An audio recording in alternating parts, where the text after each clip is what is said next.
I'm Tom Smith. I'm a proud 1977 graduate of King's College and chairman of the board of directors. The board of directors met this afternoon to select the 9th president of this great institution. This person will succeed Father Tom O'Hara, who faithfully served this college as president for the past 12 years.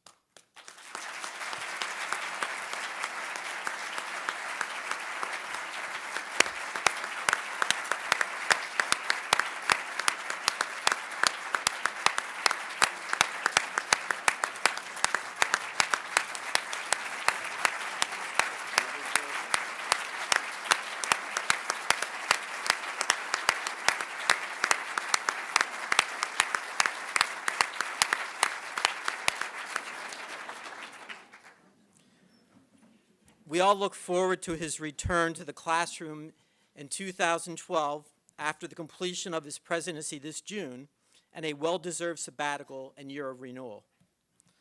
The board had 3 excellent, highly qualified finalists to become the next president. All of the finalists currently serve the college in some capacity, either as an administrator or a member of the board of directors. They are all very committed to the continuing mission of the college, and on behalf of myself and my fellow board members, we thank them for everything they do and will continue to do for the college. Now, before our announcement, I want to also acknowledge the selection committee, many of who are sitting right here before me, whose recommendation the board accepted a short time ago. The committee was co-chaired by Tim Faber, who until this past fall held my position as chair of the board. Tim was assisted by a combination of fellow board members and representation from the college faculty, staff, and student body.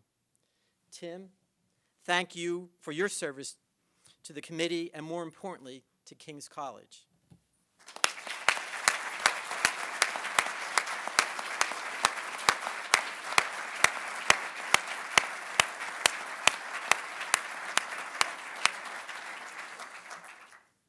And now I'm proud to introduce the person selected as the 9th president of King's College, Father Jack Ryan.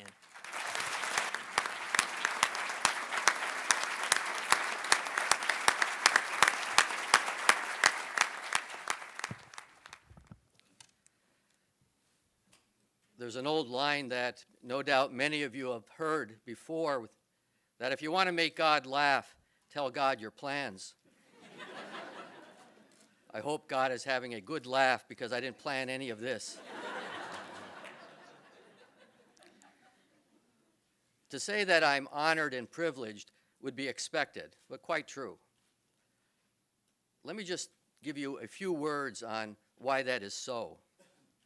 I'm honored and privileged to receive an outstanding legacy from Father Tom O'Hara and the King's College community, students, faculty, administrators, staff, board of directors, alumni, and friends who have brought King's College to a very enviable position: academic excellence, financial stability, of a recognized institution that changes the hearts and minds of young men and women. The special way Father Tom has a unique blend of gifts. He has, on the one hand, both strong yet kind. He is an efficient executive, yet a kind and compassionate pastor. Tom, this is not a eulogy. Tom is coming back. He's coming back as in the ministry as professor and living in residence life, and it's our good fortune that his continuing gifts and good work stay with King's College. I'm honored and privileged to continue the legacy of Holy Cross sponsorship of King's College. In 1946, the Bishop of the Diocese of Scranton invited priests and brothers from the University of Notre Dame to provide access to higher education to the sons of coal miners. That preferential option for underserved groups continues, and I'm proud of that. It's a deep privilege. We continue a long partnership with the Church of Scranton, I've come to know and admire many of the local clergy. Parenthetically, back in 2000, I've helped at St. John Bosco's when now Bishop Bambera was pastor there. Got to know him, admired him, and even more so now that he is bishop. I look forward to the collaboration, continuing the collaboration between King's College, the Congregation of Holy Cross, and the church in the Scranton Diocese. King's College is relatively small, and yet this weekend there are Holy Cross members on the board from the University of Notre Dame, the University of Portland in Oregon, St. Edward's University in Texas, Stonehill College in Massachusetts, and other places. We belong to a national and international network. We exchange ideas and best practices. We are small, local, but yet have all the advantages of a national and international sponsorship. I'm honored and privileged to represent that. As a native son of Wilkes-Barre, I'm especially honored and privileged to represent the people of this area. I grew up about 2 miles from here in the Parsons section of Wilkes-Barre. My mother Mary and my sister Joan, my brother-in-law Hal, many of my relatives and friends still live there.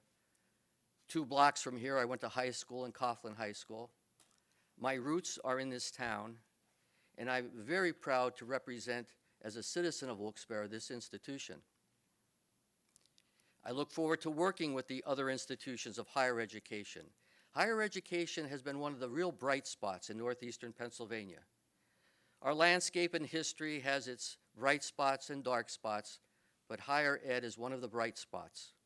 Good work, noble profession, creativity, new ideas, new technologies, changing hearts and minds, all of us associated with higher education are and should be extremely proud to be part of that.